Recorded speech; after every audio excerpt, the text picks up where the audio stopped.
Hi guys, my name is Ayush and you're watching behind the scenes episode of That's Why Roopkund. If you haven't seen the video yet, click on this link right here and watch the video first because then this video will make more sense to you. So Roopkund is a high altitude lake situated in Uttarakhand and it's about 5000 meters above sea level. I had been thinking about going on a trek for quite some time, and one fine day I was chatting with a friend on Facebook. He had been to Roopkund about a year ago. I saw his photographs and I was so amazed that I decided to go to Roopkund immediately. I asked another friend of mine, Bidit, to join me. He was up for it and we took a night train from Delhi to Kathgodam, and from there we got onto a taxi which took us to a place called Van. Finally हम Van पहुंच गए. कैसा लग रहा है? एक दिन Van. It's around 8:15 in the morning and we are about to start our Roopkund trek, and it cannot get better. So there are two places where you can start your trek from. One is Van, which is the place we started from, and we trekked all the way to Bedni Bugyal on the very first day. The other place to start your trek is Lohajang.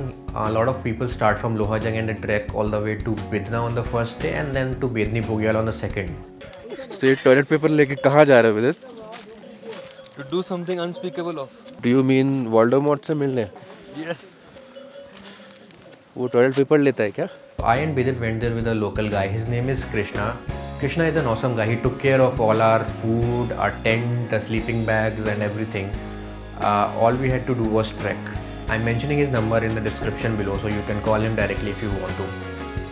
It took us about 3 to 4 days to reach Roopkund. We camped at Bedni Bugyal on the first day, Pathar Nachuni on the second day and Bagu Basha on the third day. At 4 AM early morning on the fourth day, we were on our way to Roopkund, and by 6 or 7 we were already there. We went there and we came back on the same day and we camped at Pathar Nachuni.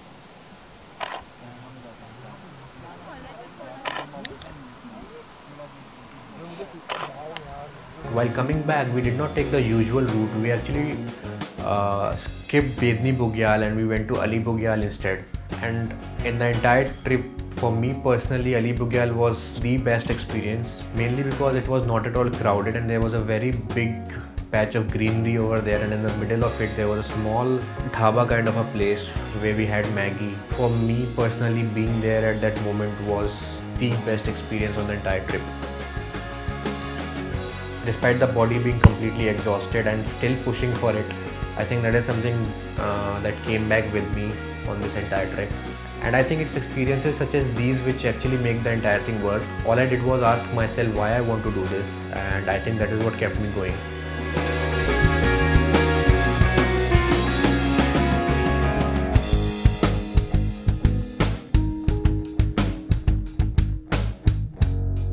When I was researching over the internet, it was written all over the place that it's a moderate trek. But when I went there, I think it was an extremely extreme trek for me, mainly because, in fact, for me as well as Bidit, because we are not regular trekkers, and I personally fell ill a couple of times, and Bidit also almost lost one of his knees while he was coming back.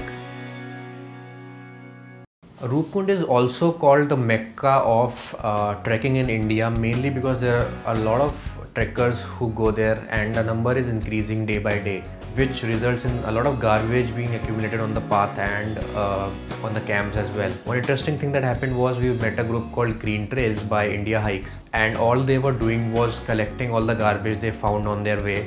I recently read in news that they have been able to collect over 2000 kgs of garbage on the entire trek, which is awesome. Another awesome thing that happened was we were together with a band called Terra Rosa Gypsies. They haven't released any album yet, but they will soon be coming up with their first album. I was personally blown away by the lyrics. It was a beautiful amalgamation of Hindi as well as Urdu. I think that's about it. We did this video because a lot of people have been asking about behind the scenes videos for some of our earlier works. If you found this video useful, please do let me know in the comment section below, and please do subscribe because there are a lot of interesting videos coming up. This behind the scenes video was done by Bidit Roy, who is a filmmaker and a graphic artist. Check him out at this link.